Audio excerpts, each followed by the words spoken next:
You did.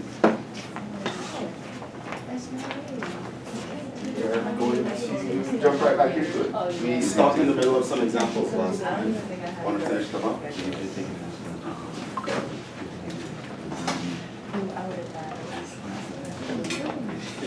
But first, let's warm our brains up a little bit. What is the definition of the derivative? How do you define it? No quiz today? Like a slope. Huh? Slope? No, the limit definition of the derivative. Also, the limit as h is approaching 0 is Well, f prime of x equals, yeah, the limit as h is approaching 0. of x plus h. What? F of x plus h Also, f of x plus h. minus f of x over h. I were to ask you, what is the power rule? What is the power rule? And x X to the n. Okay, so d over dx. d over Yeah. dx X to the n x to the n minus 1 equals equal d over dx. n minus n x n minus 1. Okay, so that's the power rule. What if I were to ask you, what is the product rule? dx. F prime. Oh wait, what did he say? What did you say? Which one? The product rule. Product rule. Oh, it's f prime of x. d over equals- dx is Open no time. f of x times g of x equals f of x times the derivative of g of x plus g of x times the derivative of f of x. What about the quotient rule?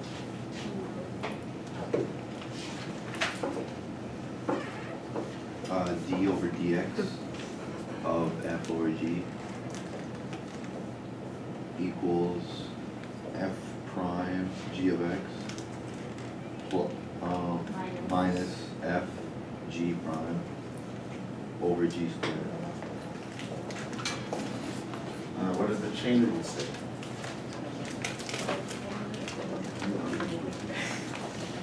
Is it g over dx of f of x of g of x or f of g of x? F prime circle G F prime of g. times G.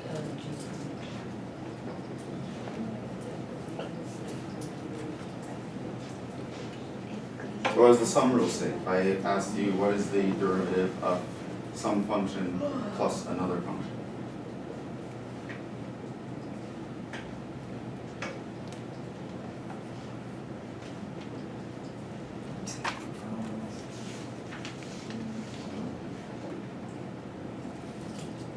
Product. I want to add two functions and take the derivative. It's going to be d dx of f of x plus or minus d over dx g of x. Why is it plus or minus? I don't know, that's what it says here. You shouldn't be reading, you should turn your head. You just add the two derivatives.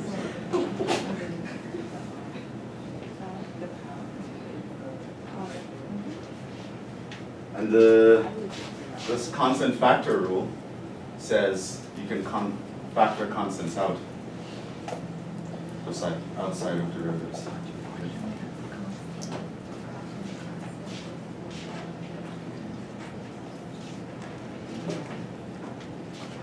It's funny, you guys are talking about how, oh man, this exam, 100 questions or 200 questions. I knew all of it, I memorized everything, I know the test right away. I should remember 7 things, 7, not 100. I'm asking you to remember 7 things. It's too much, too much, I get it.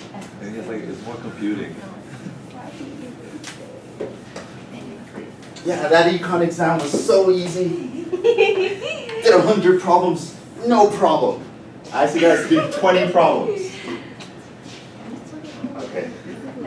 But the problem is given to them. It's the same exact problem. No, the problem is taking this class with that one. Right, that's the big problem. Oh, so you give that problem your full attention and then you whatever left It's like over. don't worry, is what I you gotta give give me. you your class most of my attention to that I understand, okay. So we're picking up, this is the handout on more derivatives. So we're picking up with example 5 in that handout. We did a bunch of things and so G, find the derivative of 4x cubed times the square root of 3 minus 4x. That was the last one we did. How did we actually do that? How would you have done that? Just tell me in words how you do it. What would you apply? What do you do?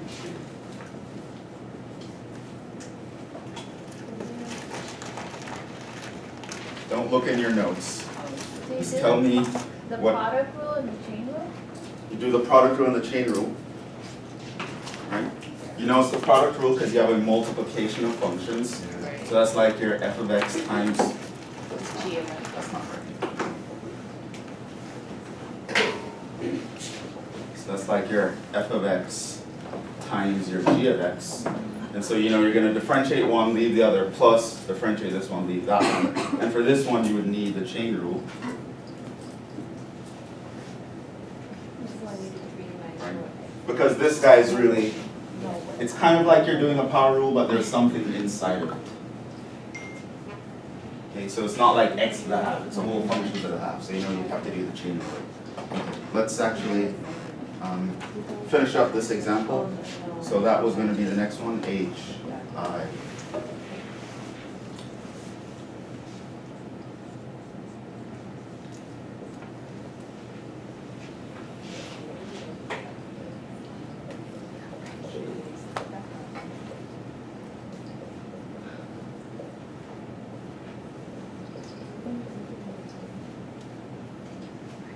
Oh, this isn't there, but let me just throw it in.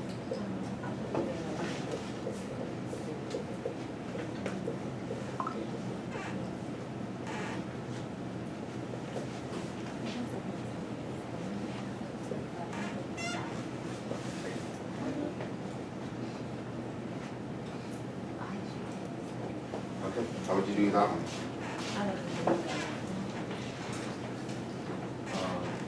You can multiply the numerator by the denominator to a negative exponent. Okay, and what would you get?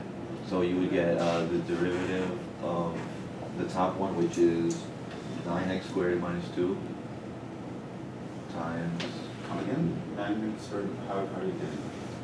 Minus two, I mean, Oh yeah, minus 4. Sorry. I see the 2 power. Alright. You get to the. Okay, You're minus 4. skipping a step. First simplify before you start applying the calculus. You finish the algebra step first, what would you get?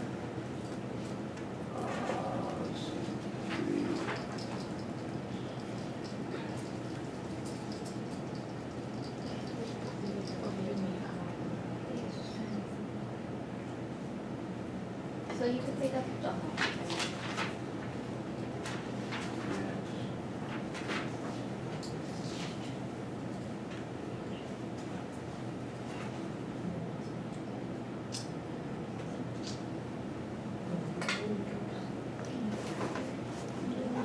Just say what you'd be writing down here. What would be the next step?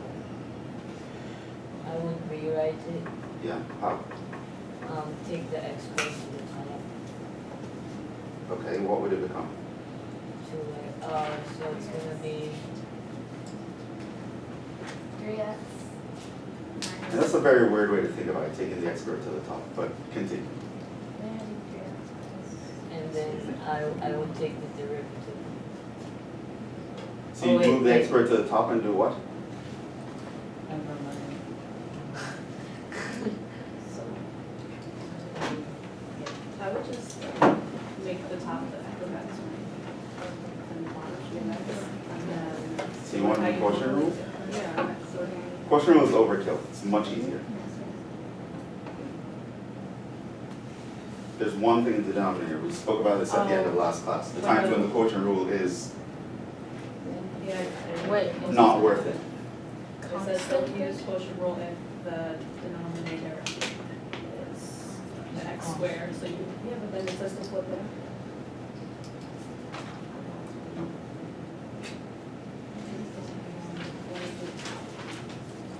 I would just divide each term by x squared. What would I get if I did that? So it will be 3x minus 2.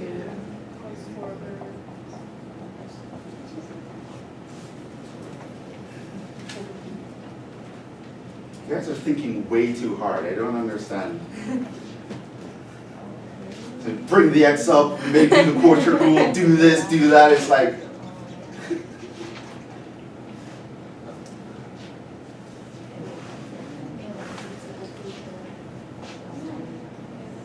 Okay, so that is the first step. And now what? So it's 3. So it's minus 8 minus 3. X X to the negative 3. Yeah, that's it. Wasn't meant to be a hard problem.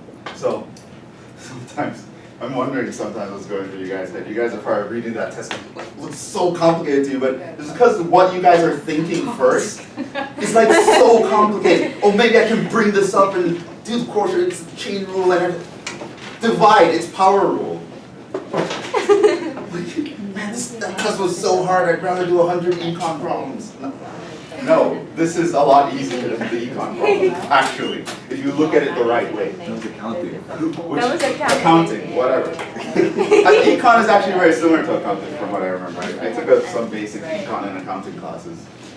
But yeah, it was like, were they multiple choice? Yeah, it was also good. You see? That's a huge change. I can guess it. Yeah, well your final is going to be 35 multiple choice. Only 35. We'll see It's how high. we'll see Multiple how choice, I can Well, survive. And I'll probably need the same amount of time I took for those. How long do you get?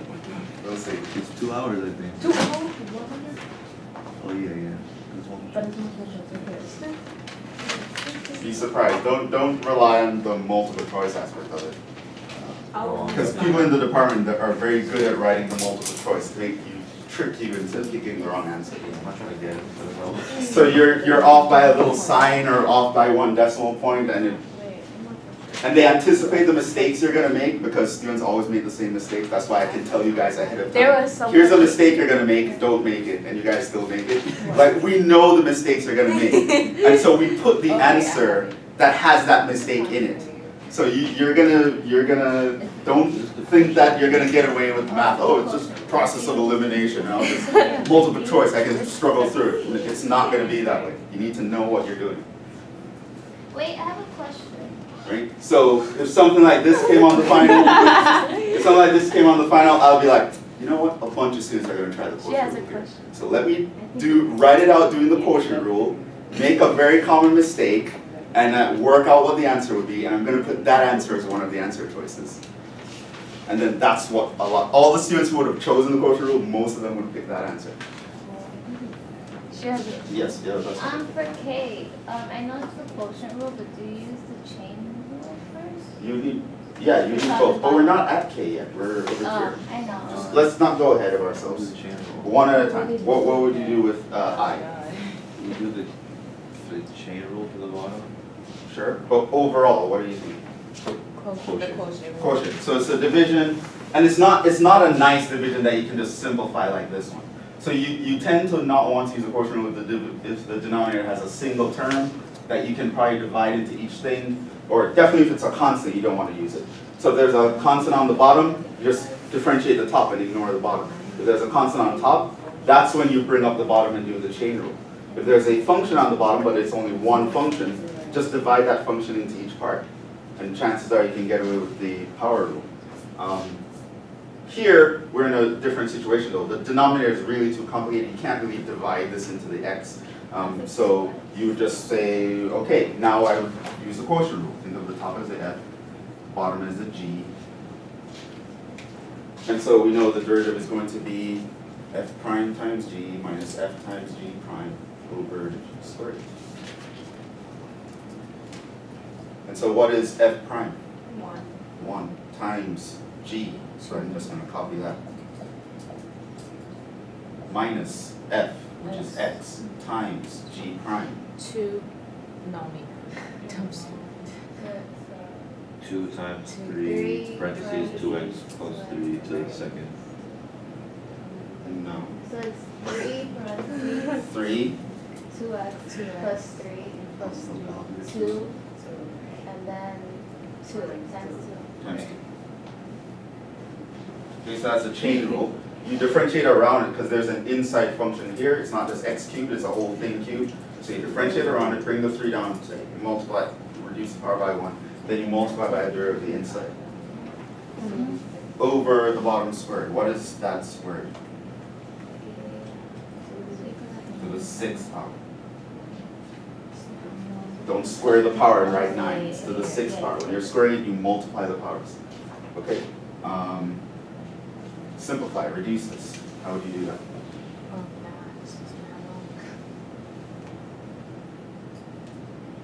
Can't you say that so x plus 3? Just common terms. So it's not what you want to say, right? So you see something like this, you don't say mad long. That should be the first thought. You need to always be calm, never freak out. The problem is quite literally always easier than what you're thinking it is, probably. You just need to know the strategies. If I want to simplify a fraction, first thing I'm going to look for is common terms. It's not that it's mad long, I'm just looking, what are the pieces that is in everyone? 2x plus 3 is what should stand out to you, not this whole mess. So now you start by factoring out that 2x plus 3 to what power? the second. Second. It occurs twice.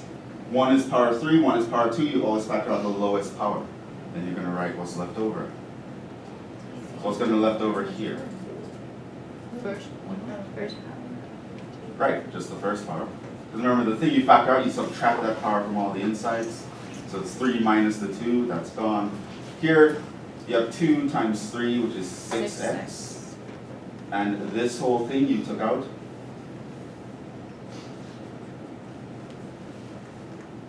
So now this will cancel with 2 of those. And the inside you can simplify a little bit. This would be minus 4x plus 3, or you can write it as 3 minus 4x. Because I have the 2x minus the 6x and adding the 3. That's 3 minus 4x over 2x plus 3.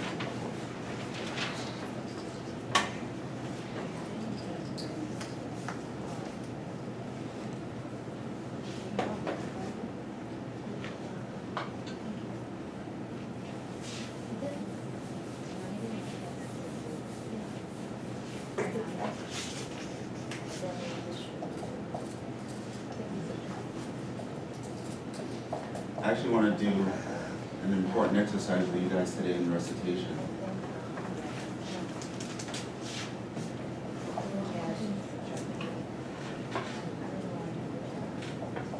About this kind of thing. So the first thing is you want to know the rules. The second thing is you want to know how to apply them efficiently. Because a lot of problems it can be very hard versus easy if you're just looking at things the wrong way. So I want to try to make sure you guys are looking at things the right way, because you guys are looking at that way more complicated than you should have been.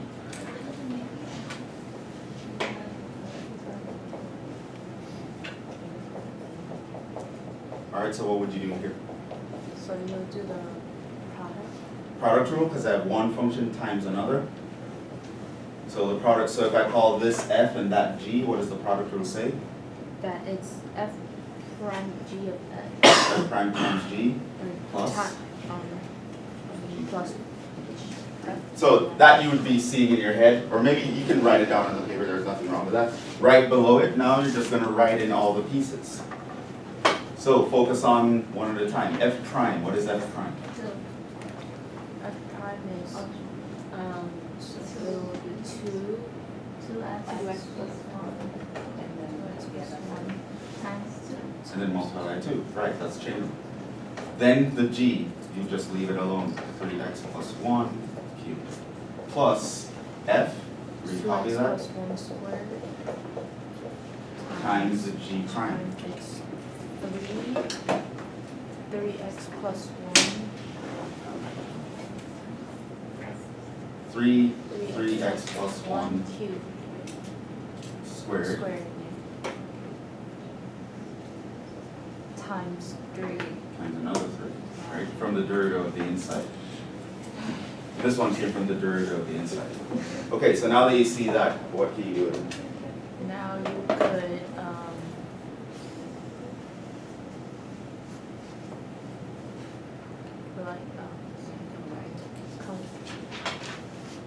Or to simplify this? How do you simplify? so there's Common terms, that's the first thing you look for. So the 2x plus 1 is in both terms. You also have 3x plus 1 in both terms. Anything else? No. The constants, I have 2's and 3's here, those aren't common.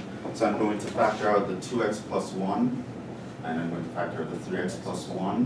What's the power of the 2x plus 1 I'm putting out? the 1. First power, right? Here's the first power. What about this power? 2. 2. Then I'm going to write what's left over. So what's left over in the first part? Well, I have the 4 here, the 2 times 2. 4. What about this? I pulled it out. 3 factors of this guy, I pulled out 2. 3x plus 1. So there's that guy. Plus, Plus 2x plus 1 times 9. and this guy I pulled out. Whew, I got a headache. Yeah. Because you're not used to it, you need to practice. Isn't there like an And- easier way to do it?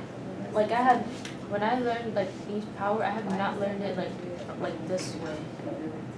I did it like the way shorter way. What do you mean to factor this? We didn't even do like f prime g plus f times g. Like all we did was like du over dx, and then we just like it was like 2 minutes of math and all that. I don't remember doing all of that. I don't know, this is the product rule. There's no other way I would do this problem, so I'm not Like, sure. Maybe there's some other situation. I'm gonna search up my my. You can, but this is the best way to do this problem.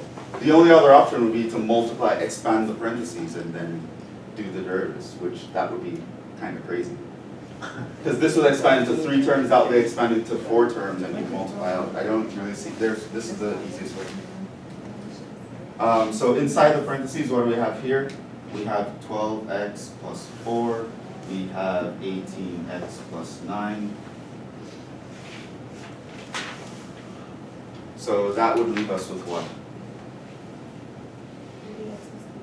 30x plus 13.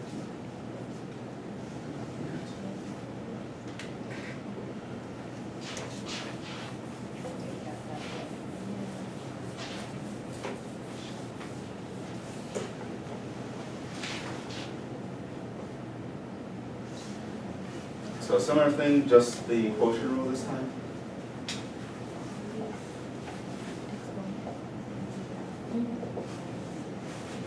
So the rule here says what? The rule says Particle and the quotient and the change. We're looking at the quotient rule. So the top is F, the bottom is G. So what does the quotient rule say? Like the rule itself. f prime of g minus F prime times G. f prime times g minus f times g of g prime over g squared. So if we give it to you as like g f prime, but that's. Doesn't matter, multiplication works in Okay, either way. just making sure. So F prime would be what? 2 2x plus 1 times 2. Times G minus F times G prime 3x plus 1 squared times 3.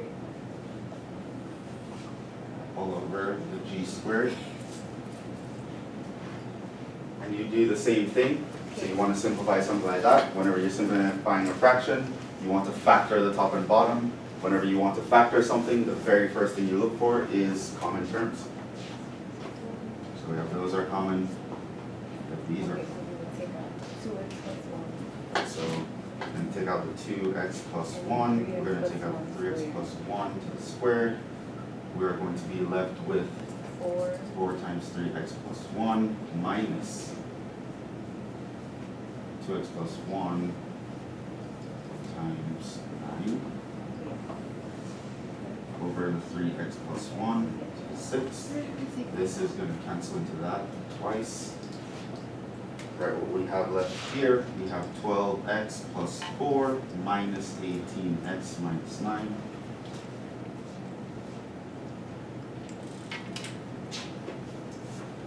Can write it over here. So this is going to be 2x plus 1 times, now it's 12x minus 18x, so that's minus 6x, 4 minus 9 minus 5.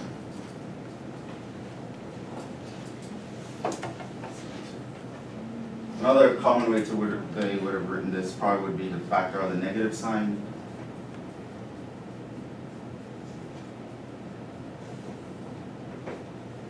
And you could write the answer that way.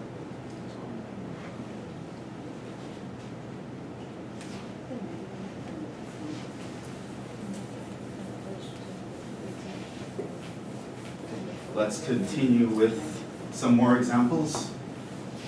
Make sure that because derivatives and their applications are going to be a huge chunk of the final as well as the next test.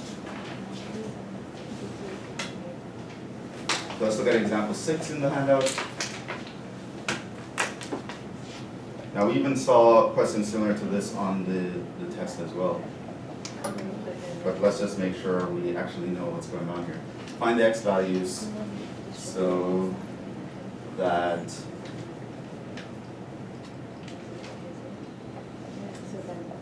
the tangent line to f of x equals 1 minus 3 over 2x squared minus 2/3 x cubed is a horizontal and b parallel.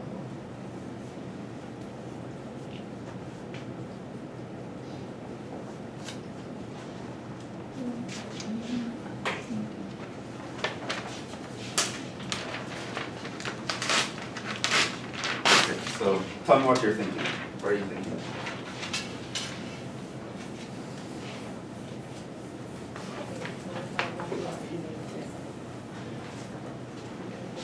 So in A, when you hear tangent line is horizontal.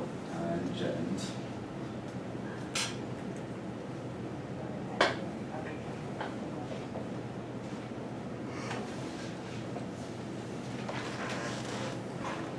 When you read that phrase, what do you think? Like, what does this mean? That's what I think. No, what do you think, like, when you read that phrase? It has a zero slope. Zero slope, right? So tangent line means slope is 0, right? That's another way of saying the slope is 0. And what do we know about slope of the tangent line?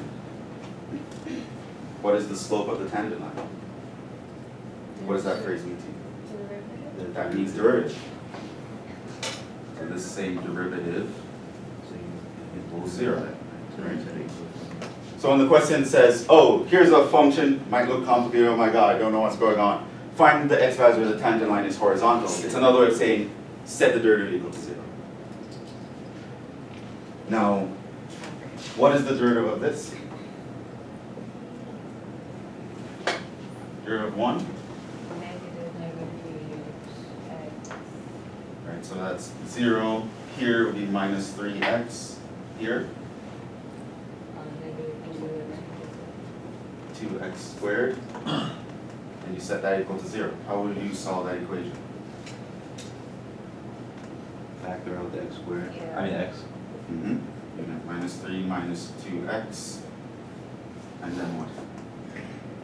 Then set each like each part equals 0. So here you get x equals 0, or you get minus 3 minus 2x equals 0, or in other words, your x would be minus 3 over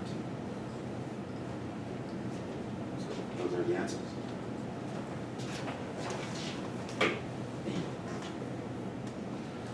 Okay, so when we say tangent line is parallel to y equals minus 2x plus 4, what does it mean to be parallel?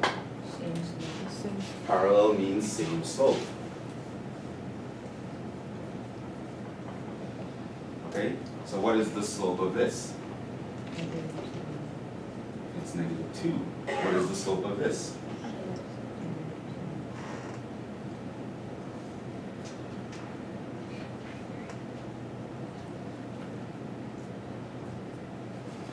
What is the slope here? Oh, it's the derivative. It's the derivative. So in other words, this is saying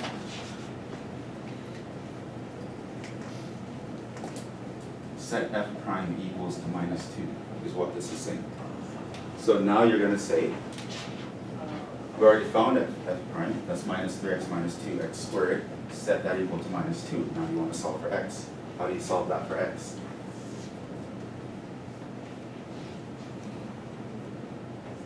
Bring the -2 on to the other side. Yeah. So Sure. add it. Or we can even bring those to the other side Yeah. to make the x squared positive. Yeah. Tends to be easier to think of it that way. Then, factor. so it can be factored. How would you factor it?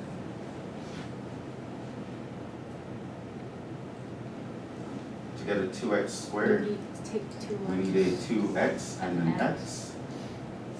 To get a 2, we need a 2 and a 1. If I put the 2 here and the 1 here, Minus I would 1. get 4 and 1. And I can get a +3 from that. I just need a +4 and a -1. That's the factor.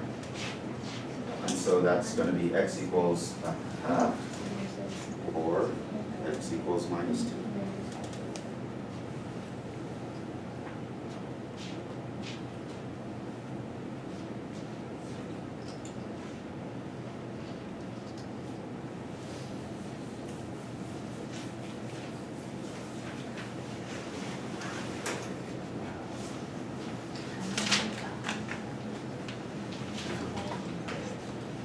Now, when you're studying and practicing,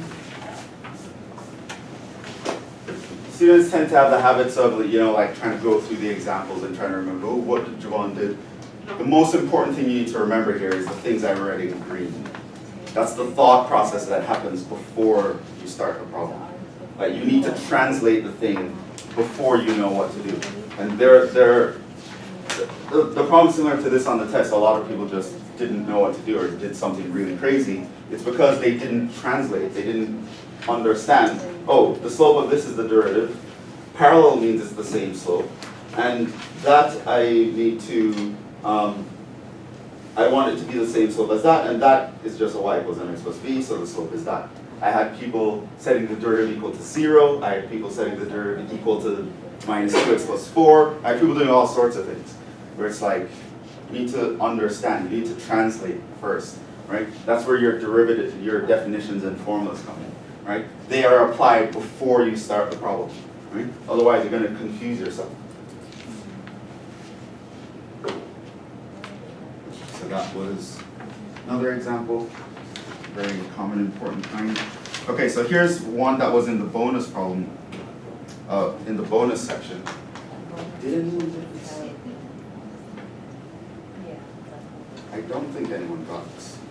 For the problem similar to what I'm about to write down.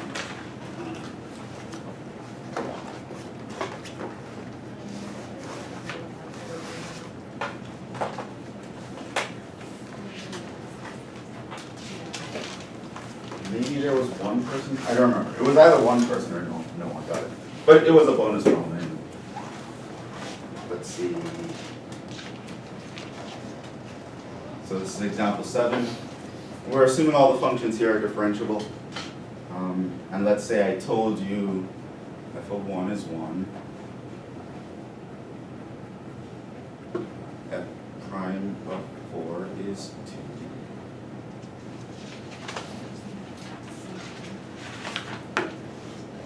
G of 1 is 4.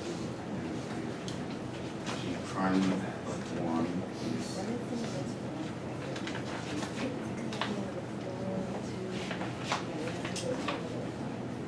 and we define some functions. H of x is going to be x cubed times g of x.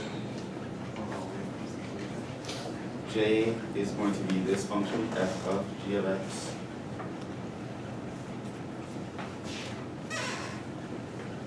Let me throw in another one here. K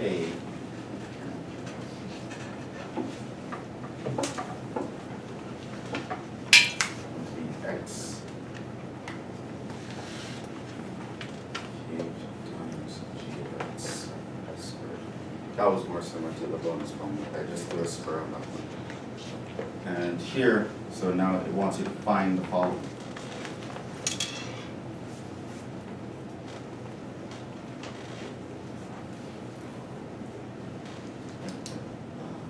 H prime evaluated at 1, find J prime evaluated at 1, and find K prime evaluated at 1.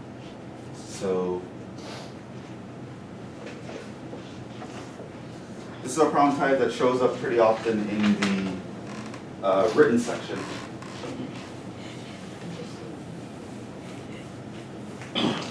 Some people might refer to it as symbolic derivatives, but we're actually going to cover a topic right after this section where we're going to deal with situations like this.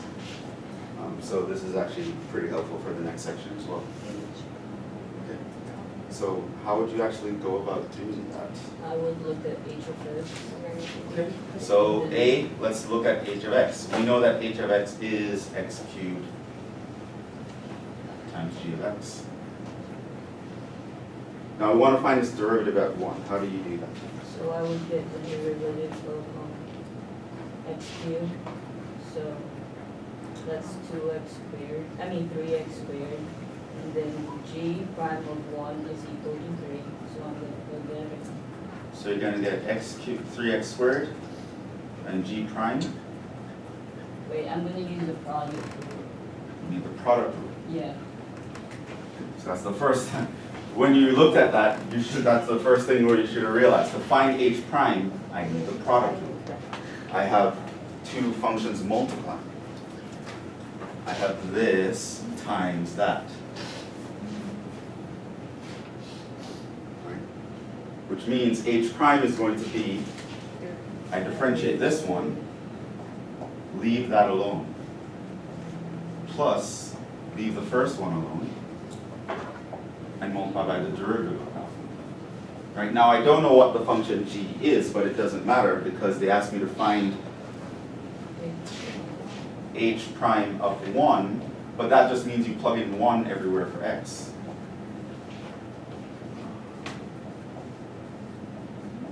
And while I don't know what g is, I do know what it is at 1 because they told me that information. So this is just 3 times 1 squared times g of 1, 4, plus 1 times g prime of 1 is 3. So that's just 12 plus 3, 15 is the answer. And some people, I don't know if I would call it getting close, but what they did was they just differentiated this and differentiated that, and then they plugged in the numbers. That was the closest I saw. Some people get to it, but it's because they forgot that the product rule is a thing. Like these derivative rules, those 7 things I wrote down on the board, they will always apply in all contexts. There's not going to be a context where someone asks you about derivative where it's like, oh, I can just ignore the product rule now. Just pretend it's not a thing. There will always be a thing. Right? So whenever you have something times something else and someone asks you about the derivative, you have to be thinking product rule. Right? Unless the first thing is a constant, in which case you could think product rule, but it's kind of overkill. Right? But if you have 2 things being multiplied, product rule applies every time you're taking a derivative. Doesn't matter if I don't know what the functions are, or if it looks weird, or it doesn't matter. Product rule. So that's actually 15. I have enough space here. Okay, so if I were to look for, now we know that j of x is f of g of x. We want the derivative evaluated at 1. How would I go about doing that? Product will be DX. It's not product. It's chain rule. Right? Oh, right. and then That's J of another X, thing. you can, because it's defined under there. That for G of X. I should mention that because that's a mistake that I've been seeing on a couple quizzes, and I actually saw it a couple times in the test as well. So, So just. and this is also a more general piece of advice, I would say. Notation is important. Do not ignore it. It's very, very, very important. So what I would see is that some people would write, for example, like if they're writing the shorthand for the product rule, like on a quiz, and I ask them, what is the derivative of this? They would write something like, oh, it's f prime times g plus g prime times f. But they'd write it like that, right? So they'd write it with the parentheses there. Now, that is very confusing for a couple of reasons, right? Because usually when you have one function and you open parentheses and throw in the other function, what does that mean? Does it mean multiplication?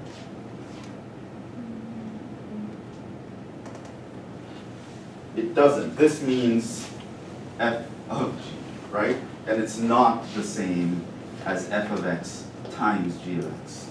So you want to be very careful how you're writing things down. I saw a lot of people, they wrote things down in a very suggestive way, but what it was suggesting was incorrect, and they actually worked out the problem as if the notation meant what they wrote, but it didn't mean what they wrote. And so you have to be very careful in how you're writing things down. Okay? So I'd see people doing things like writing a limit equals 5, like that doesn't make any sense to write that down, right? A limit, you must have something beside it, right? There must be something here equals blah. There must be something here, right? You can't just have a limit is this. Or you'd see people, f prime, like I asked them to write down the definition of the derivative and they wrote like f prime of x, they wrote limit h approaches 0, and then they wrote the equal sign afterwards, or things like that. And I know it might not seem like a big deal, but it's a big deal, right? A lot of people get a lot of things wrong because they are sloppy in the way they're writing things down. Make sure that whenever you're looking at a topic, derivatives, limits, whatever, you're very careful with the notation. Writing this means something, right? So, and if you kind of see it as a multiplication when you should be seeing it as a composite function, you'll end up getting something wrong. You'll see something like this and you'll try to do the product rule when it's not the product rule. Okay? This says I have a function f and I took another function g and I put it inside of f. So this is, j's should be interpreted as a composite function, not a multiplication of functions. Now that being said, if I tell you that it's a composite function, what does that mean for j prime? Chain rule, right? It's a completely different rule. So chain rule says you're going to do what? F prime g of x times g squared, I mean g prime of x. Just g prime of x. Okay. So that's one way. You being very careful with the notation could tell you that that's how you want to approach it. Also, if you just really knew the chain rule like the back of your hand, the reason why I like you guys multiplying the entire, memorizing the entire rule, so sometimes when I ask you for the rule and people start saying the right side only, I'm like, I'm not writing anything. You need to start with a ddx of this, blah, blah, blah. You need to tell me the entire equation. Because when you know the entire equation, you're going to realize that symbol is going to be important to you. Writing the f parentheses g parentheses x close parentheses, that means something. And you're going to immediately notice it here. Like when someone looks at that, they should immediately think the chain rule, because they know the entire chain rule, and they know it very well. They know the left side, and they know the right side. So whenever either side shows up, they're not lost or confused or what I should do or mixing up multiplication with composition or anything like that. They know the rules so well, once they see anything that looks like that notation, it's like they're completely, they know where they are. They're not lost. I know exactly what I need to do, where I am, where I need to go. Right? So that's why knowing the rules are very important. Right? So looking at that, you should know that the chain rule is what you need to use, not the product rule. And now, what we want is to find G prime evaluated at 1. So what does it mean to plug in 1 into G? G. It means what it always means. Ever you see an X, put a 1. So we're going to say J prime of 1 just means ever I see an X, put a 1.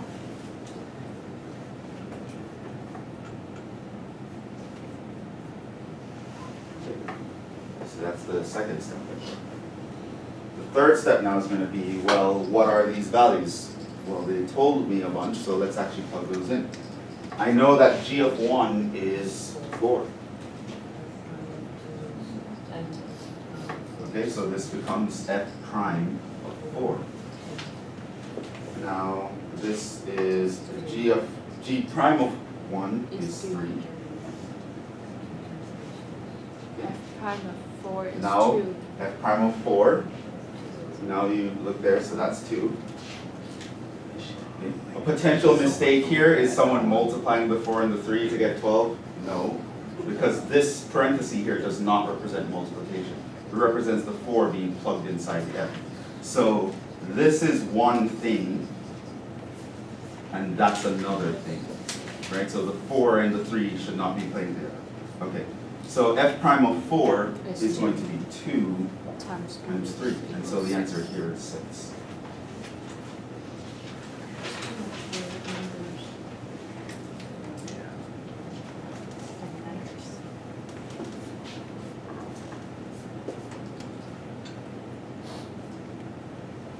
Now the bonus problem in the test looked more like this problem here.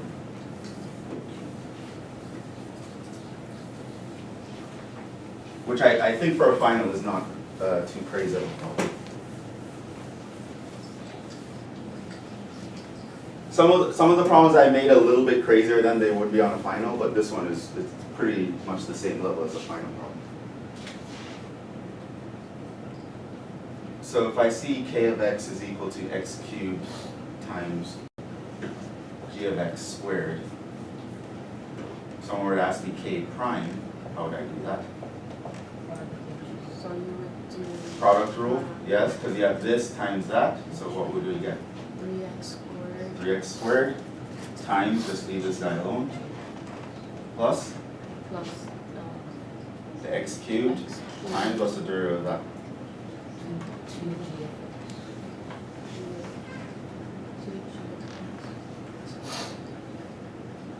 times 2 No, times g times what?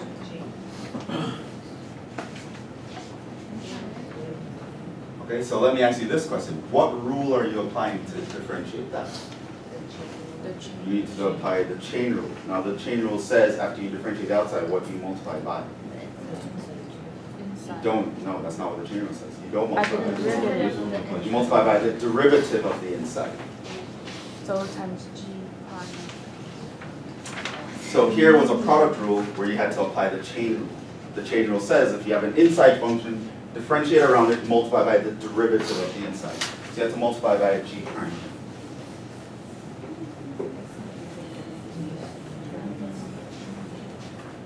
So while this doesn't look like the exact formula for the chain rule, because, and we'll talk about this a little bit later today, there are a couple ways you want to memorize an idea or a concept. First, you need to be able to memorize it in regular language, in English or whatever language you want to use. You need to be able to talk about that language. So you should have the idea that the chain rule is basically saying, if I have an outer and an inner function, differentiate the outer one, multiply by the derivative of the inner one, right? And you leave the inside intact. You should be able to say that, like as a sentence, as a thought. So when you need to apply the rule, when it doesn't look exactly like the formula, you still never get lost in what you should be doing because there's that sentence at the end of what you memorize saying, multiply by the derivative of the inside. And so it means that you're multiplying by the derivative of the inside. So now, if I want to find k prime of 1, I'm going to just plug in a 1 everywhere for x.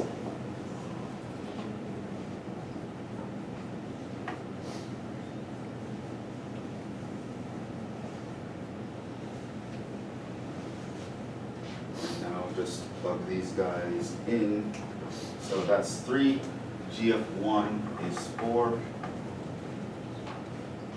2, g of 1 is 4, g prime of 1 is 3.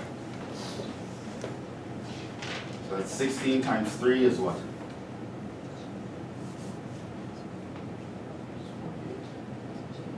This is 12 times 2, that's 24. And so that would give you what? That's 72.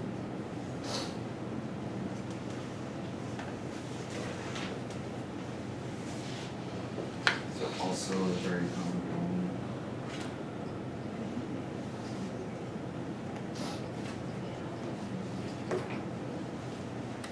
Okay, let's make sure we get something else. Now sometimes, so we're not learning anything new at the moment, we're just applying what we know about derivatives. Sometimes you'll see a problem. Now usually this is in the calculator section, and on our test I put it in the calculator section because if it's something that you don't notice, you can always just plug it in your calculator and do it. But there are times, and they actually like doing this, so when they give you a limit problem, but it's actually a derivative problem in disguise. So, for example, and this is kind of using derivatives to find limits.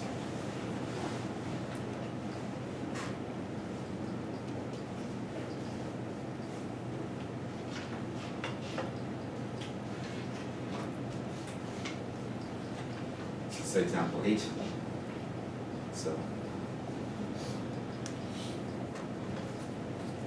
So it says in example 8 to find these limits by recognizing that there are derivatives. In your final, it wouldn't tell you that phrase, it'll just say find this limit.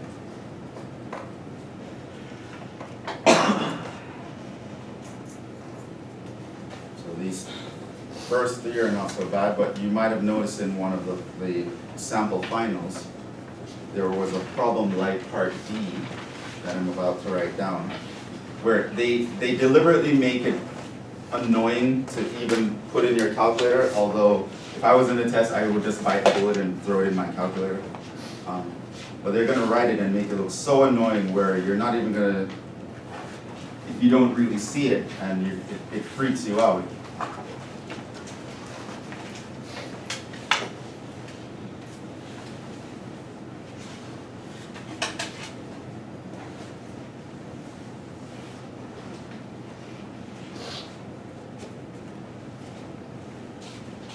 I've seen them put things similar to this with radicals all over the place, and it looks very complicated. And this one is actually from a final. I copied this from a sample final.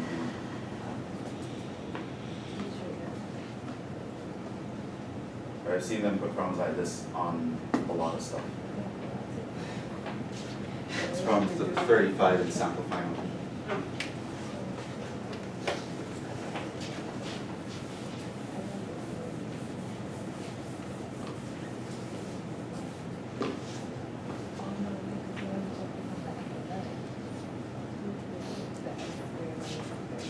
Now, a couple notes here. One. If in calculator section, write this in so everyone understands.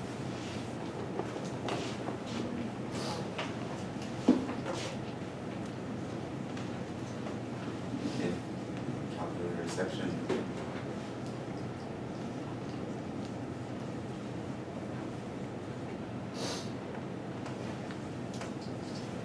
Plug I'm writing this in all caps for a reason.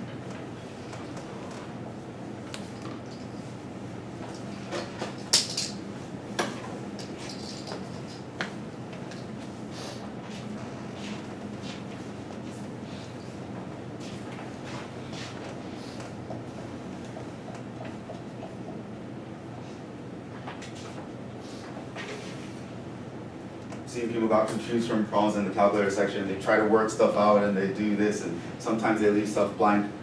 No problem in the calculator section should be blank. Whatever you see, just type it in.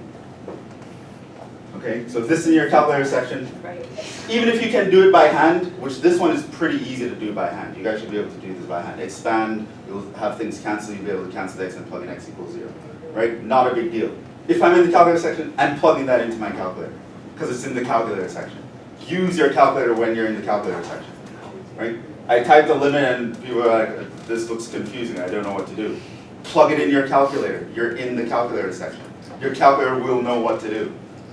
Learn how to use your calculator and plug it in. Okay? Now if you plug any of these things in your calculator, it will know what you have to do. Now, one issue you might think is that, well, I don't know how to make this symbol on my calculator. Okay. So let's say someone says that to you. Okay, well, this one was on the test and I wanted to plug it in my calculator, but I didn't see that symbol. What would you tell that person? No. Like, we're only thinking calculators. Don't even worry about it. Let's say you didn't recognize it was derivative. You're in the calculator section. This shows up and you're like freaked out. Okay. And you might even have the thought that maybe I should plug this in the calculator. But you're looking at the calculator, you don't see this symbol, the delta x. What would you do in that situation? Plug in 0. Why would you plug in 0? No.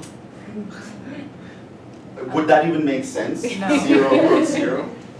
And you can't plug in 0, you're dividing. I would. The change in,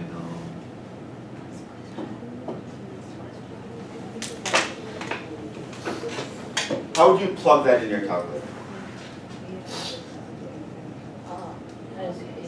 Maybe try it. Someone plug it in to their calculator.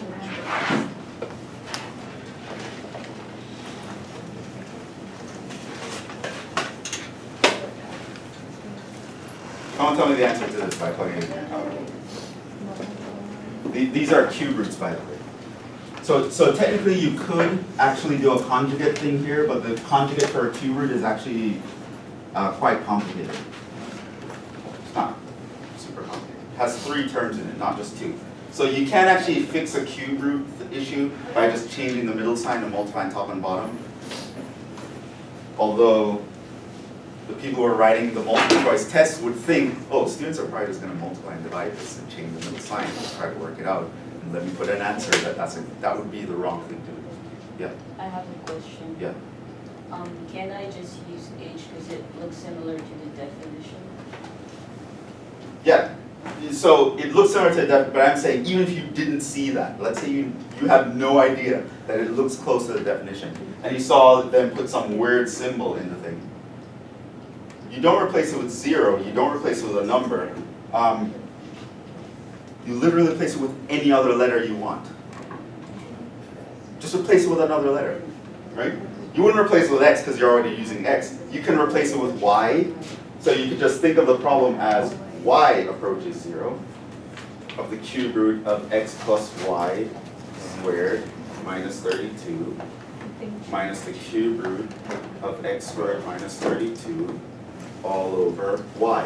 You could just replace all that symbol that you don't know how to type in your calculator with any other letter. You can't put in a specific number because that defeats the purpose, because this thing is supposed to represent a variable, right? You could put any other letter. You could put y, you could put d, you could put h. It does not matter. Put anything other than x, type it in your calculator, and you will get the answer. Okay? If you're in the calculator section, use your calculator. You should be thinking even a lot less than you're normally thinking in the calculator section. right? And it is the case, I forgot what file they put this on, but I put a problem similar to that, where you were supposed to find the derivative of, it was something weird, like x minus 1 to the x or something like that. Yeah. That was the last question. Right? Now, I actually got a few people got this right, maybe I want to say 2 or 3 people got that right. A lot of people either try to do the power rule, which is wrong, that does not apply, because what does the power rule say? What does the power rule say? What? It has to be a number. What has to be a number? Tell me what the power rule says. Pop quiz.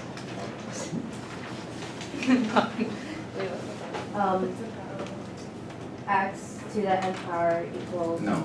D over dx. The derivative of x then equals n x N minus to the n minus 1. Okay, now, what is n? It's a number. N is a constant. And what is the x? Well, that's just your independent variable. Right, so the power will apply. So this is the third level in which you want to know your formulas. First, you need to know them like by rote memory, you kind of know them, like you know how to write it down on a piece of paper. Then you'd have to be able to say it in words. Which, that reminds me, I have like a thing I want to send you guys. To kind of illustrate the points that I'm going to talk about later. Then you want to be able to say things in words. It's actually pretty important. That step is a step that people usually don't realize is very important with math. Vocabulary, so super important. Right? A lot of people think about math as numbers and calculations. No, it's language. Language is super important. If you don't know how to talk about a concept, you don't understand that concept. And it's going to be super easy for me to put an easy problem, but you're going to think it's hard. Yeah. It's so super easy. That's why some people talk about, oh, when I look at math, it's like hieroglyphics. That's pretty accurate. It's like they're looking at a different language. You need to learn the language, right? And you need to learn how to translate it. So I put that problem, oh, find where the tangent line is perpendicular to the equation 2x plus 3y equals 7. If you don't translate that, that means, oh, the derivative is equal to this number. That sounds like a super complicated problem, but it's actually a super easy problem. Okay? So that's the next way you need to know your rules. You need to be able to talk about them. Say it in a very concise phrase. Any process you want to do, say it. If someone asks you, how do I simplify a division? Right? You should be able to talk about it. Well, I'd factor the top and bottom and cancel. How would you factor the top and bottom? Well, the first thing I would do is look for common terms. Okay, what if there are no common terms? Then I would look for this. Then I would look for that. You should be able to say it. Verbally say what you can do. Now, if you can't do that, that's an issue. Because what that means is a word problem is going to totally confuse you. The third level in which you need to know a formula is once you know it by rote, you know how to talk about it. Then you need to know what are the pieces in that formula. If you knew that the power rule says the power needs to be a constant, you wouldn't even think of using the power rule here because the power is not a constant. It's not applicable. The power rule does not apply to this. So I saw a bunch of people trying to use the power rule here. The power rule doesn't apply. Nothing close to the power rule actually applies. We actually don't know, or we won't even learn in this course how to differentiate this function. This will, in calculus, in the next course, you learn to differentiate something like this because you're going to need like logarithms. There's a function called ln x that you're going to need to know about. You're going to need to know about the function e to the x, and that's how you're going to figure out how to do it. But I've seen them throw problems like this on a final because they know, oh, it's in the calculator section. Of course they're not going to try the power rule. Of course they're going to plug it in to their calculator because that's what you should do. But of course they're going to know, you know what, a bunch of students are going to try to do the power rule.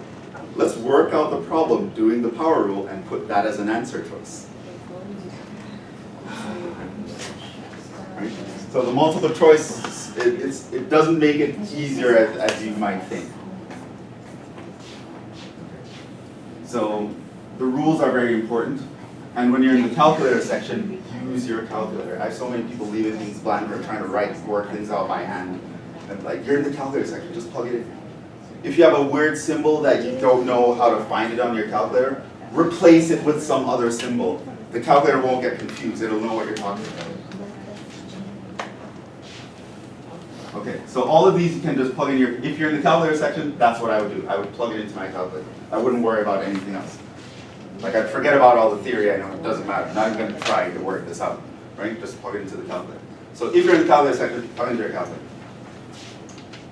Now,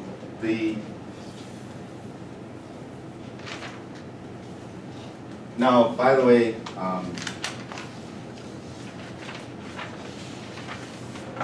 A, B, and C are, I don't want, it's a trigger word for something. You say it's easy for you, you're me. Okay, it's easy, because we have done problems like this by hand, right?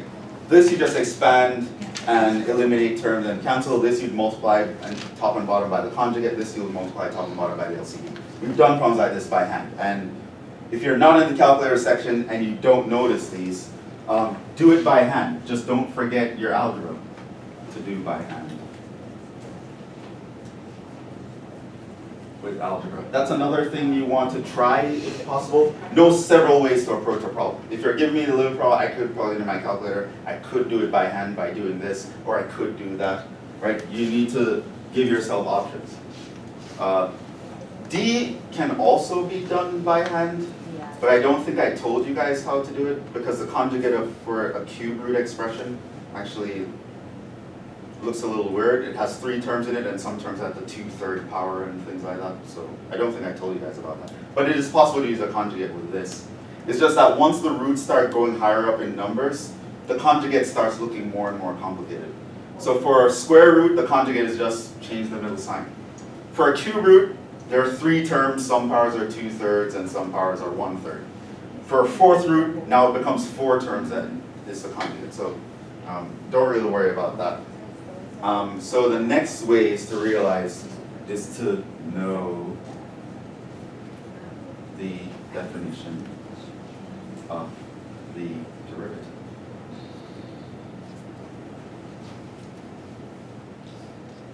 Because it's something that they like, this problem is a type that they like, so you should kind of expect something like this to come up and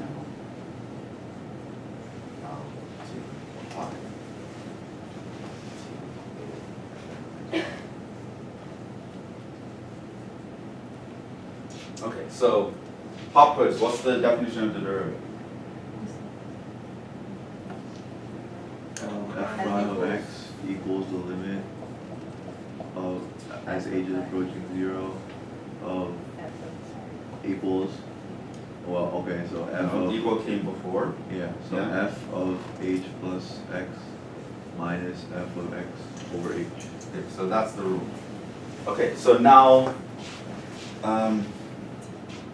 let me ask you a question. What if I asked you to, by this, how would you find the derivative of x squared? By definition. What would it look like? It would Plug be in x plus x, h squared. So it would be the limit as h approaches 0, of X plus x h plus h squared right, x plus h all squared minus x squared minus x squared over h. over h. Let me do something else. What if I told you I want, if f of x is x squared, and I asked you to find f prime of 1, right? So specifically, when x equals 1, So you but think of it by the derivative, what would you do? So I will first solve it and find it, and then you plug and you. Yeah, and that's a valid option, that you can do. You can actually go through this, you'd find that the answer is 2x, and then you just plug in the 1. But more specifically, I want you to learn how to recognize things in the limit form, so let's not solve the limit, let's keep the limit around. It How will be would you- 2x, and then, I mean. No, if we want to leave Oh, the you want it limit. like that, okay. What does it mean to say f prime of 1? So you will plug in 1 for x. Right, that's what it means. Plug in 1 for x everywhere. Okay, so it would look like this.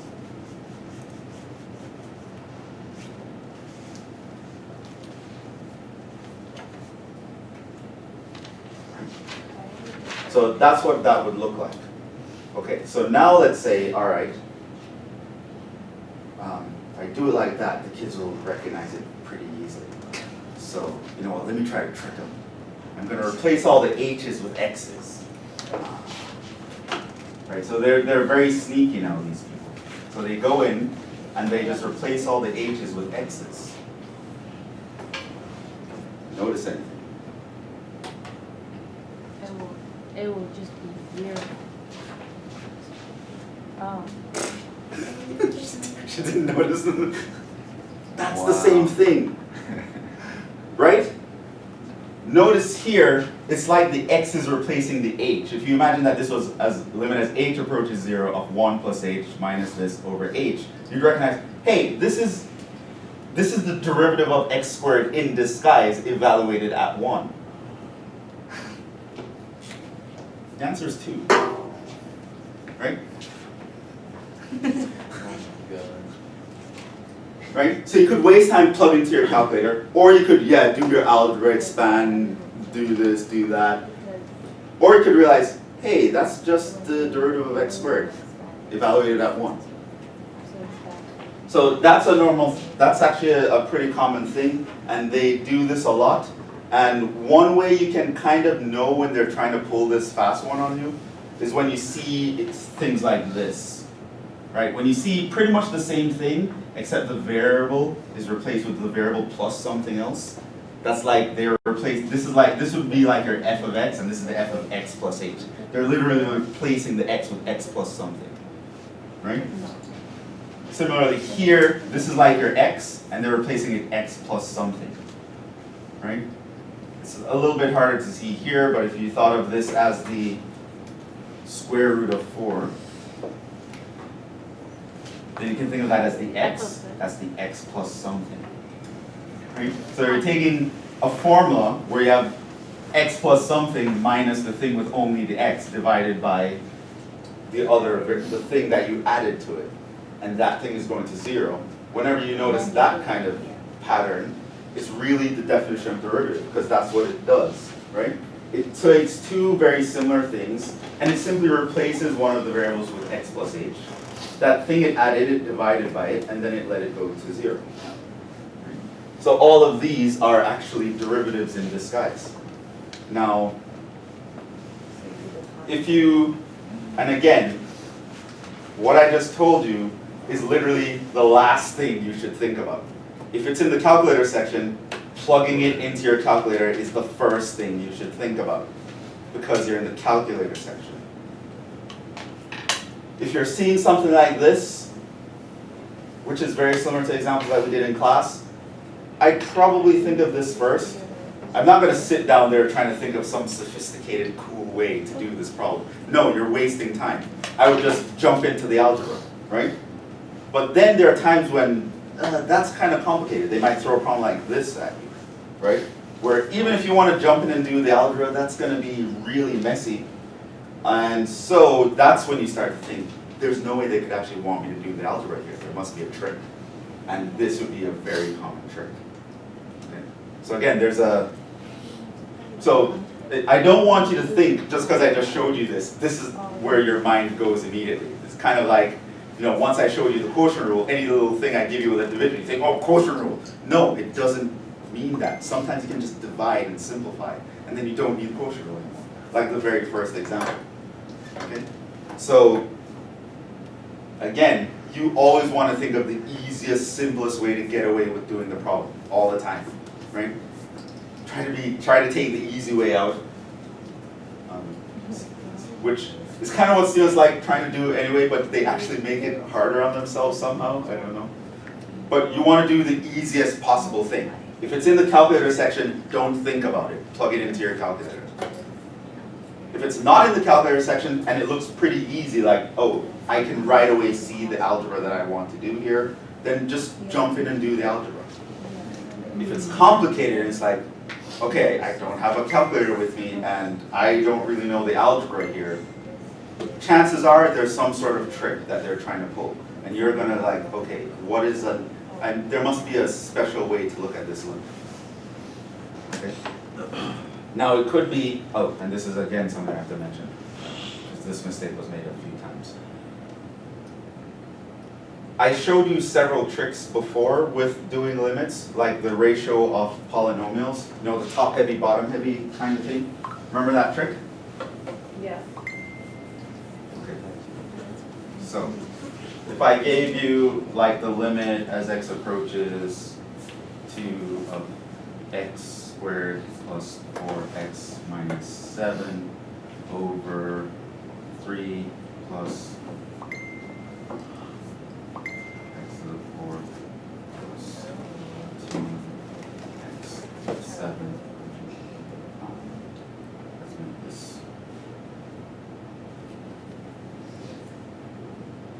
minus x to the 9. Okay, so what would this limit be? Zero. Yeah, no, it's not 0. Wouldn't it be bottom? Is it bottom heavy? Yeah, that's only Isn't when it's it like approaching this infinity. applies in? That's the thing. Okay, I had limits in the test where people are like, oh, this is top or heavier, this is bottom heavy, and this is the answer. It's going to be 0.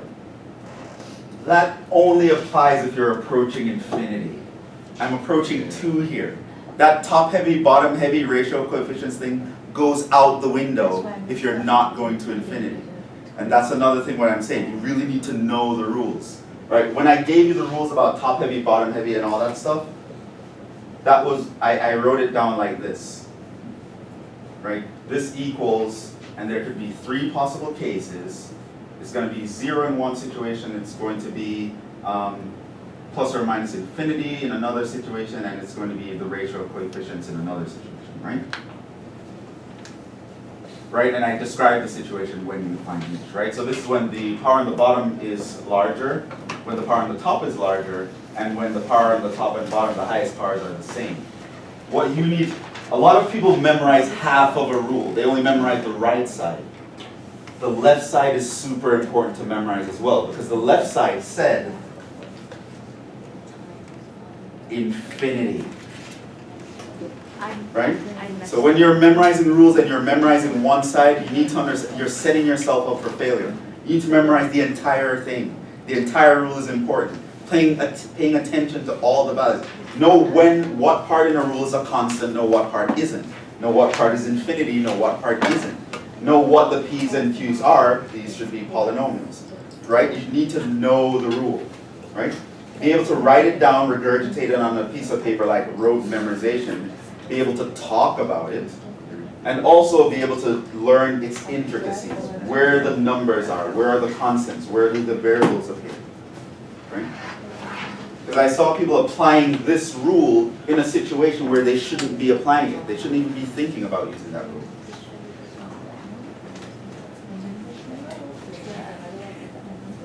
Okay, so now let's see if you can actually do that trick I was mentioning here. So, and this might take some practice, but let's actually just run through some examples. So this one was 2 because I realized this was just the derivative of x squared evaluated at 1. What about this one? What do you think this is?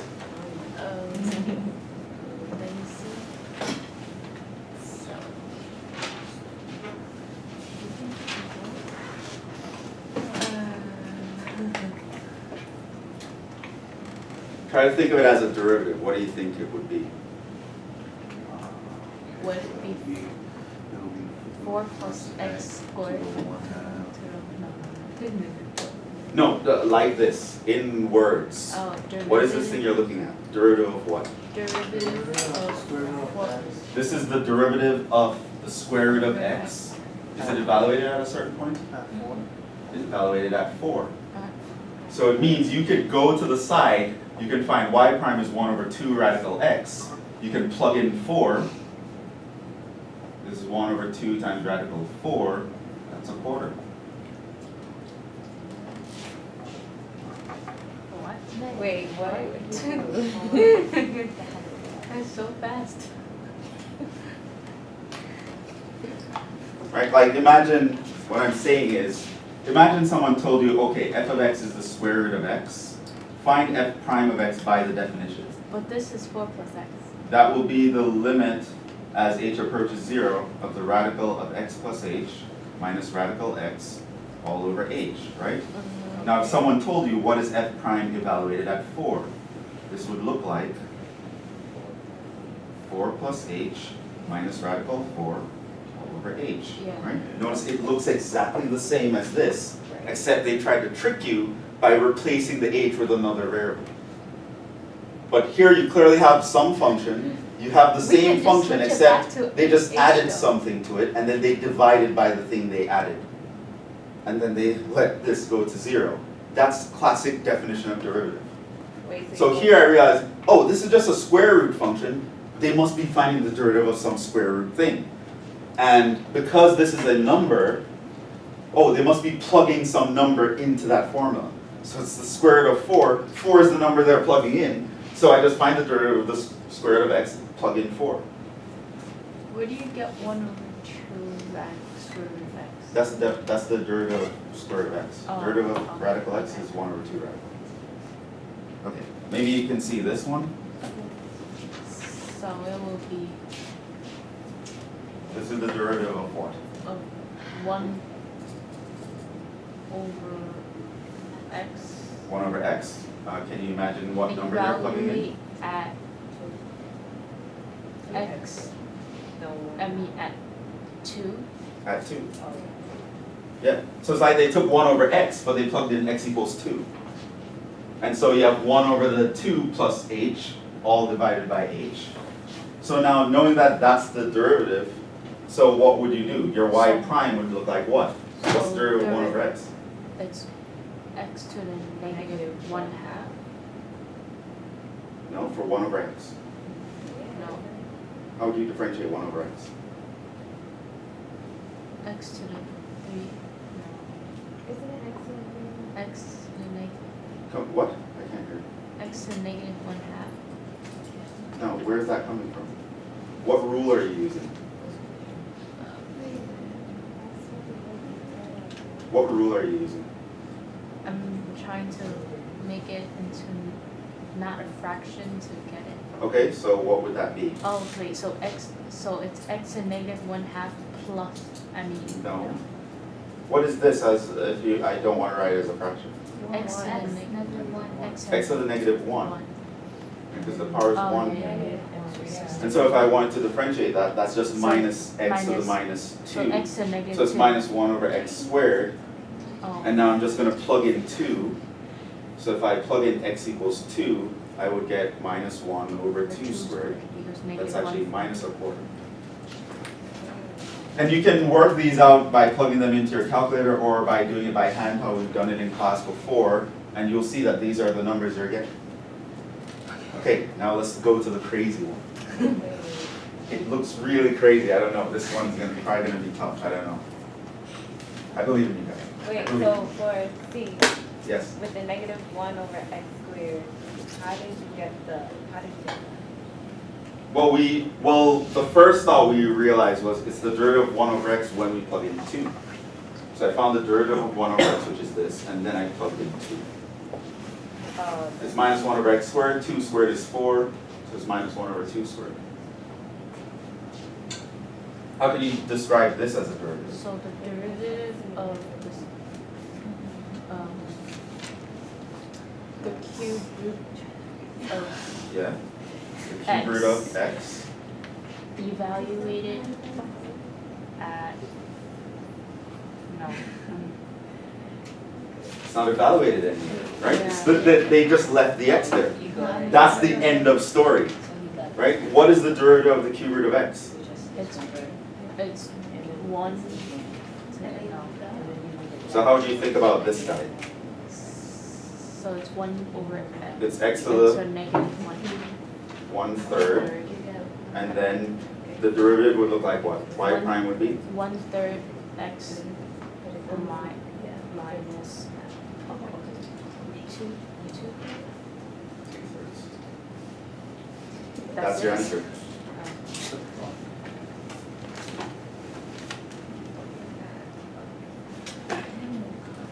They didn't evaluate it anywhere. They just left the x in. So this is literally the derivative of. Oh wait, that's not the cube root of x. Wait, really? You guys forgot the minus 32. Yeah, that's. Oh, man. So this is actually, see the function here, this is like your f of x. If they just had an x here, it would be the cube root of x. And this is like your f of x plus h, right? Except instead of h, they put delta x. It doesn't matter. So this is like the derivative of this guy. Cube root of 32? Cube root of x squared minus 32. Oh, okay. So we want to find the derivative of that, which is going to be the derivative Of x. of x squared minus 32 to the 1/3. What's the derivative of that? Is a 1/3 x squared minus 32 To the minus 2/3, and then you multiply by the derivative of the inside. 2x. So I'm not sure how they wrote the answer choices, but they probably wrote it something like this. And this would be the correct answer.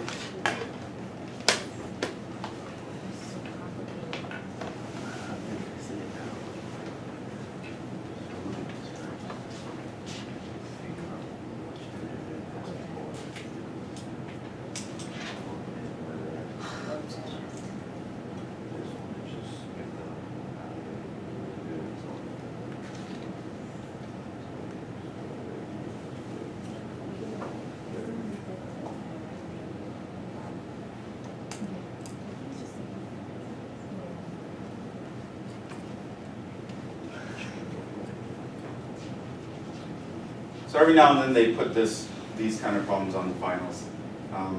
But like I said, thinking about the limit this way is one of the last things I would think.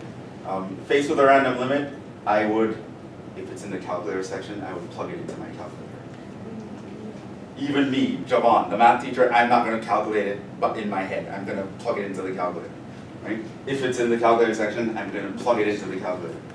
Okay, if it's not, then I would try to think about, oh, just plug in the number. If I can't do that, try to simplify to plug in the number. Then I'll think about my algebra. If I can't do that, and something looks really terribly complicated, like there's no way they expect me to do this algebra, then I'm going to start thinking about tricks. Is it bottom heavy? And then I'm like, no, because it's not going to infinity. Okay, so forget that process. Then you say, okay, maybe it's the definition of a derivative. And then you try to look for that specific pattern. One other thing, and then we can take a break. Because we've been going almost 2 hours now. And this is the last thing in the section.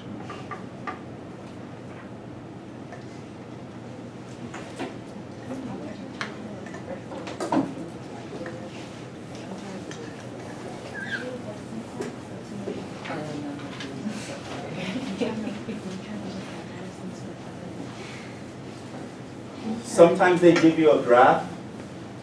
Now, this was also on the test where I gave you a graph and asked you, where is it continuous? Where is it differentiable? A lot of people forgot that where it's not continuous is automatically not differentiable, so you need to copy the answers from one into the other. But that's not what I'm talking about. I actually want to talk about this, how it deals with increasing functions and decreasing. So there was a problem where I gave you a graph and asked you, on what interval is the function positive and the derivative positive at the same time? Right? This was the question. So I know a couple people wrote numbers, which kind of surprised me. So they wrote something like, "Oh, the answer is 4." I'm like, "That's not an interval. It's supposed to be an interval. It's not a number." Okay. So you want to remember. So when I say f of x is positive, what does that mean to you? What do you think? Like visually, like we're looking at the graphs now. It's infinite. Saying this, what does that mean to you when you look on a graph? It's 0 times half all positive. Yeah. It's what? No. It's above zero. Above what? Zero. The y's are above zero. What does it mean to be above 0? It's positive. It's increased. Like, think on a graph. Describe it in terms of the objects that would be Going on to a the graph. right. All x values going to the right from 0. No, it's not right. It's above, not about. Oh, Above, how would you describe it? Above the origin. the. Like, you can imagine. Zero? Above Something y equals zero. above y equals 0, which most people usually Above. refer to as the x-axis, but yes. Above the Right. So if someone says, talking about a graph, and they said, oh, where f of x is positive, they're talking about, oh, I just need to look above the x-axis. That's what that means. Right? Doesn't mean something is moving to the right or going to, it doesn't mean any of that. It means the y values are greater than 0. Y equals 0 is this line. It means all your y values are on top of that line, above the x-axis. Okay, now, if I asked you that the derivative is greater than 0, what does that mean? That means it's Graphically, describe in very visual language. the slope is The tangent the line. tangent line. Okay, tangent line is what? It's above It's above the x-axis. No. Minus zero to zero. What does it mean to say a tangent line is greater than 0? Is the derivative the tangent No, line? the slope of a tangent Slope line of is the greater than zero. The slope of the tangent line. The derivative is the slope of the tangent line. So what does it mean to say that the slope of a line is greater than 0? What does that mean? Positive slope. Yes, it means positive slope. What does it mean to have positive slope? it's increasing. Increasing. Describe increasing to me in another phrase. Like if you had to say to a 3-year-old, what does it mean to increase? How do you know this picture is increase? How do you describe it? Going up. Moves up? Is that how you describe it? It goes up as another, as what's it called? Okay, so if you told a 3-year-old, increasing means going up. And I drew a graph like this. What do you think that 3-year-old is going to tell So me? why Y does rises. He's going to say, that's increasing, and he would be wrong because you just told him the wrong thing. As x Increase. increases. Moves up As x x increases. as x increases, that's how you tell a 3-year-old? It moves up as the x coordinate Okay, as the other increases. value increases. It moves up as you go from left to right. Like, hopefully you're a 3 or 4-year-old, you're teaching them, oh, this is my ear, this is my nose, this is left, this is right, this is x. You guys are thinking way too complicated. You need to understand, like the mathematical idea, there's very simple English language that you should be able to explain in terms of positions. Oh, this is on the left, this is on the right, this is over here, this is over here. This means this means that, this means you have the same slope, this means this. Right? You need to be able to say that. Okay.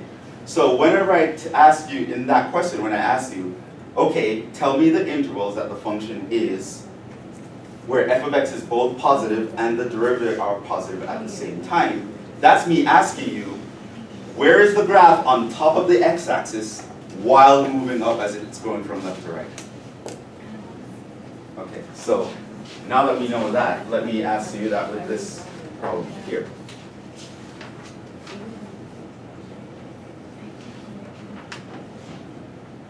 I don't remember what I put on the test, but let's just put it on. And let's say this point was, let's put in some points here about the important points. Let's say this is -10. Let's say this is -4. This is of course 0. Let's say this is 3. Let's say this is 7. And this goes off to infinity, right?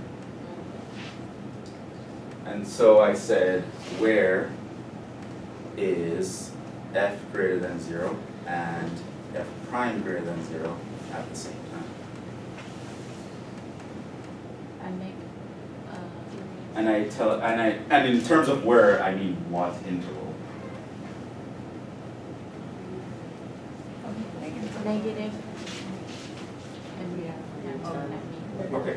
So the fact that I said the first part, f greater than 0, means you're ignoring everything underneath the x-axis. So that's in your blind spot. which means you're only looking at this piece and that piece. What is below the horizontal does not matter. Wait, So negative 10 comma 0? Is it negative 10 comma 0? No. Negative 10 comma Negative 10 negative comma 4, negative, Right, it's negative 10 comma negative negative 4. 4. Yeah. Because Because it in went this down. section, it is on top of the x-axis and it's going up as I move from left to right.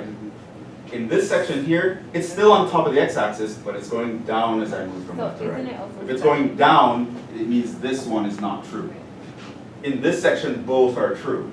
Here, your f is positive and your f prime is also positive. Over here, your f is positive, but your f prime is negative because it's going down as you move from left to right. Right?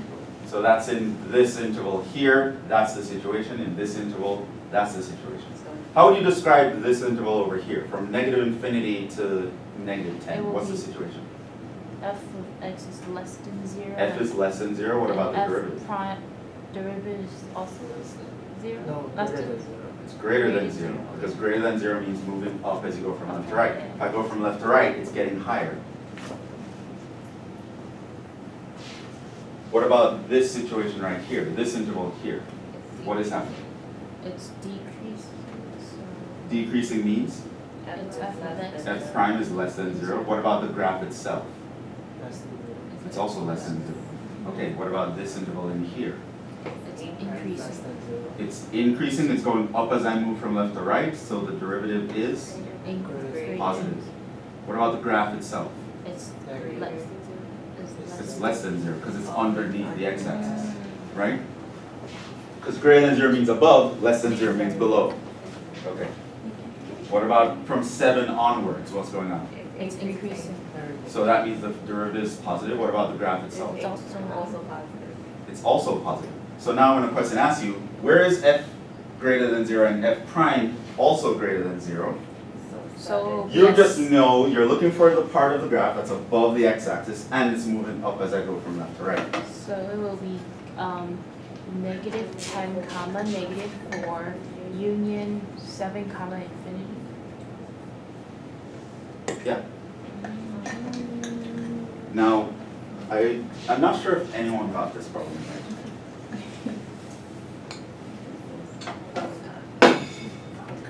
Maybe one, I want to say, it's one of those problems where either one person, literally one person, or no one got it right.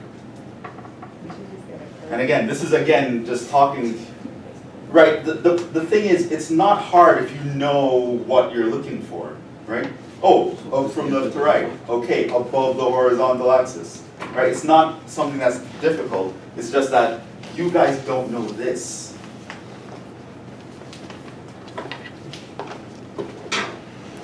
So that language is important. It's more important than you realize. So when you have to memorize a rule, knowing the symbols, first of all, memorize the entire rule, not just the right side or the left side, because you can get in trouble with that. I have people applying rules when they shouldn't be applying them, because it looks to them like it reminds them of the right side of some rule, but the left side is important too. So you need to memorize the rules by rote memorization, you need to know them well. You can memorize 100 facts from accounting, you can memorize these 7 rules. It's not that much. Then you need to be able to talk about the rules. You need to be able to express it in very simple language. And that is actually important. So you might think, oh, me saying, oh, this one, the x-coordinate, blah, blah, blah. That's a problem. Because here's the thing. When you're in an exam and you're anxious and you're freaking out, you have to understand your higher brain functions become compromised. Right? That there's no other way I can say that.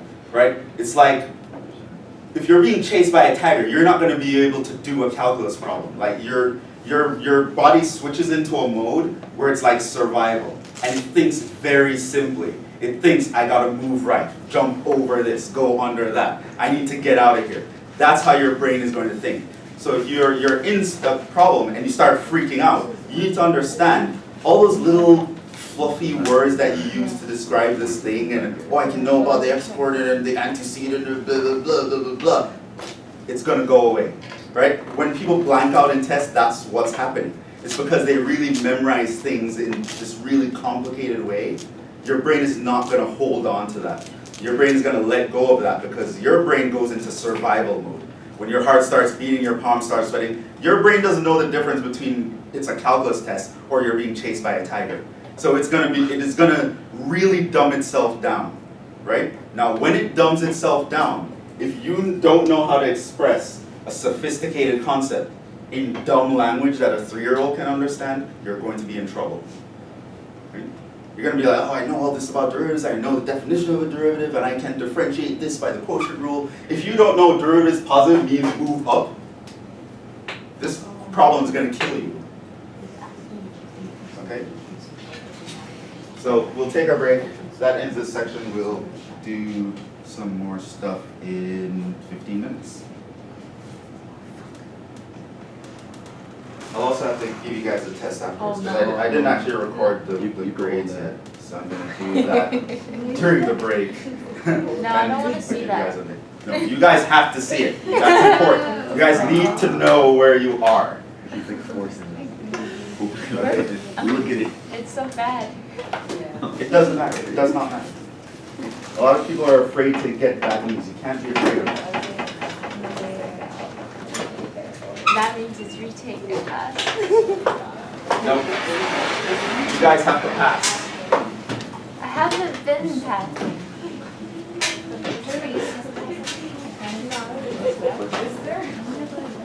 Huh? It's still anybody's game. Anyone can still pass.